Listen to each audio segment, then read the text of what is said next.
Salut à tous. Bon, à 3 jours des euros de l'X, faisons un petit exercice d'oral de l'X. Déterminer le spectre, les sous-espaces propres et l'expression des vecteurs propres de l'endomorphisme moyenne de Césaro pour les suites complexes. Alors, déjà, c'est quoi l'endomorphisme moyenne de Césaro? C'est la fonction phi qui a une suite un pour n appartenant à grand N. Associe la suite, pareil pour n appartenant à grand N, U0 plus 3 petits points plus UN, il y a n plus un terme, donc divisé par n plus 1. On pourrait faire démarrer la suite à 1 et diviser par n. Je pense que ça ne change pas grand-chose sur les calculs. Donc, soit lambda, valeur propre, et un, une suite qui est donc un vecteur propre associé. Alors, on sait que phi de u0, ça doit être égal à lambda u0. Donc ça, phi de u0, c'est tout simplement u0, hein, u0 sur 1. Et ça, on peut l'écrire lambda moins 1 facteur de u0 égale 0. Et donc là, lambda égale 1 ou u0 égale 0. Continuons. Maintenant, on va supposer que lambda c'est pas 1. Et donc ensuite, on doit avoir phi de u1 égale lambda u1. Et phi de u1, c'est u1 plus u0 sur 2. Et donc, si u0, si lambda c'est pas 1, ça veut dire que u0 c'est 0. Donc ça veut dire que u1 sur 2 doit être égal à lambda u1. Ça veut dire que soit lambda il vaut 1 demi, soit u1 il vaut 0. Et en fait, il y a une récurrence. La récurrence, elle dit que si lambda il est différent de un certain 1 sur n pour n appartenant à grand N, eh bien un va être égal à 0 pour tout n appartenant à grand N. Si lambda il est égal à un certain 1 sur n pour un n fixé, uk, ça va donc être égal à... Bah, le premier terme, il va valoir 0 jusqu'à ce que on arrive au terme n-1, parce que pour 0 c'est 1, pour 1 c'est 1 demi, etc. Donc UK, dans ce cas-là, il sera égal à 0 si K est strictement inférieur à n-1, et ensuite UK non nul, si K égale n-1. Maintenant, essayons de calculer le terme suivant. Donc, phi de un, on sait que c'est égal à un fois lambda, et lambda ici, on a dit qu'on était dans le cas où lambda c'était 1 sur n, donc ça fait un sur n. Et d'autre part, c'est égal à 1 sur n plus 1 fois la somme des termes de 0 à n des uk, mais comme les termes plus petits que n-1 sont nuls, il nous reste seulement un plus un-1.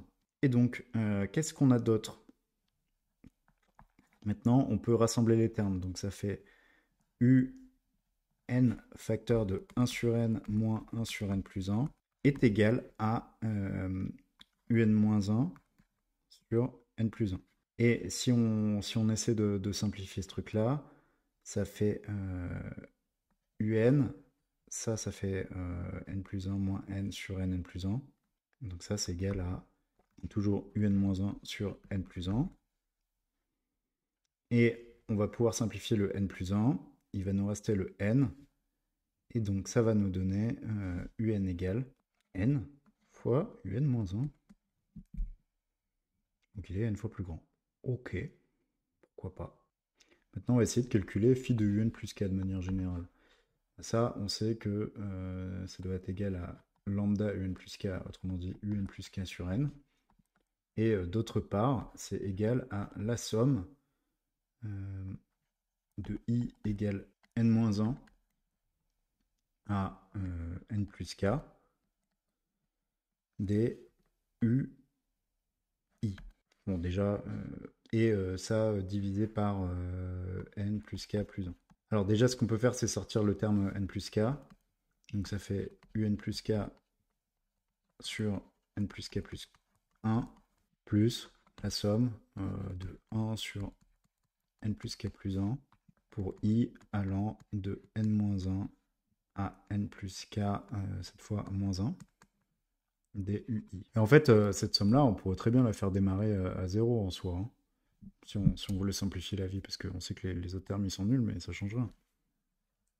Par contre, ce qu'on remarque, pour ce truc-là, ça c'est intéressant, donc on a toujours notre un plus k sur n plus k plus 1, plus 1 sur n plus k plus 1, que je vais multiplier par n plus k et mettre en facteur 1 sur n plus k fois la somme de i égale n-1 à n plus k moins 1 des toujours ui.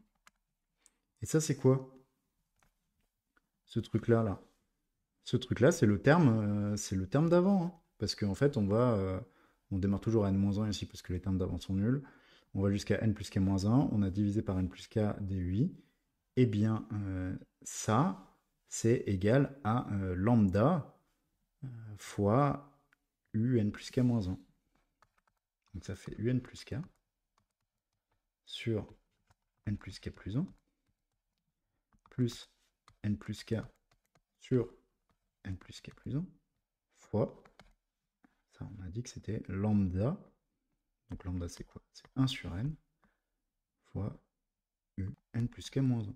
Bon, c'est cool, on a une relation de récurrence. Et donc, ce truc-là, ça va nous donner un plus k sur n égale un plus k sur n plus k plus 1 plus n plus k sur n plus k plus 1 fois un plus k moins 1 divisé par n. Maintenant, on va essayer de simplifier. On passe tout du même côté et on met au même dénominateur. Hein. C'est lié qui sont pas sauter quand même quelques étapes de calcul. Ce qui fait n plus k plus 1 moins n sur n plus k plus 1 égale n plus k sur n plus k plus 1 divisé par n. Et aussi donc n plus k moins 1, on l'oublie pas. Donc ça c'est pratique parce que le n il se simplifie, le n plus k plus 1 il se simplifie, ici il reste k plus 1, donc ça fait un égale n plus k sur k plus 1 facteur de un plus k moins 1. Maintenant, on va décaler l'indice de k cran pour établir la relation de récurrence, c'est-à-dire que un, ça va être en fait le produit de i égale 0 à k des n plus i, divisé par le produit de i égale 0 à k des i plus 1, vecteur de un moins 1. Là, en fait, il faudrait faire une récurrence pour passer de cette ligne-là à cette ligne-là. Mais en fait, on itère, voilà, si on réécrit cette relation, eh ben, on va avoir du n plus k moins 1, ici on va avoir du k moins 1, etc. jusqu'à descendre à 1, et ici jusqu'à descendre à n.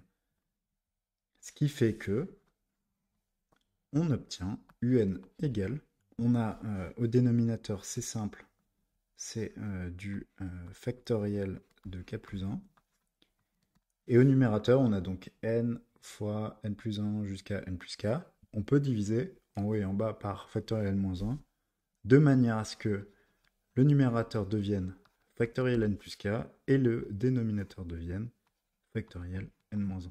Et donc ceci, d'ailleurs ici c'est pas un, hein. Depuis tout à l'heure j'ai écrit un, mais c'est un plus k, un plus k, un plus k, un plus k égale ceci en fonction de un moins 1. Et donc on peut arriver à la conclusion. Nos valeurs propres, c'est lambda égale 1 sur n pour tout n entier, non nul quand même, Notre application de base, on l'avait appelée phi, donc l'espace propre associé à lambda de phi, c'est vect de la suite uk, pour k appartenant à n, où uk c'est égal à 0 si k est plus petit que n-1. Ensuite, un-1, bah, on peut dire que c'est 1, parce qu'après c'est vect, donc on aura toutes les variantes.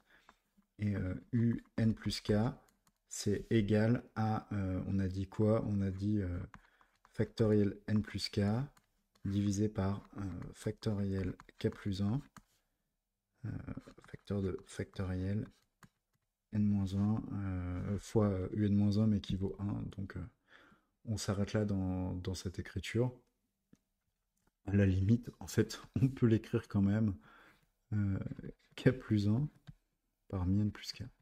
Et donc, on nous demande les vecteurs propres, mais bon, si on a les sous-espaces propres, hein, c'est gagné. On remplace un par une constante c, et ici on multiplie par c, et c'est plié. On arrive donc au bout de cet exercice de Polytechnique, donc surtout un exercice calculatoire, hein. Faut bien s'y prendre, bien peser le truc et dérouler. Et ça se passe plutôt bien. On arrive donc au moment où c'est les euros. Donc, n'hésitez pas à partager à tous vos amis qui passent des euros en ce moment, à vous abonner si ce n'est pas encore fait parce qu'il va y avoir d'autres exercices, et à commenter pour proposer des exercices, et à liker si ça vous a plu.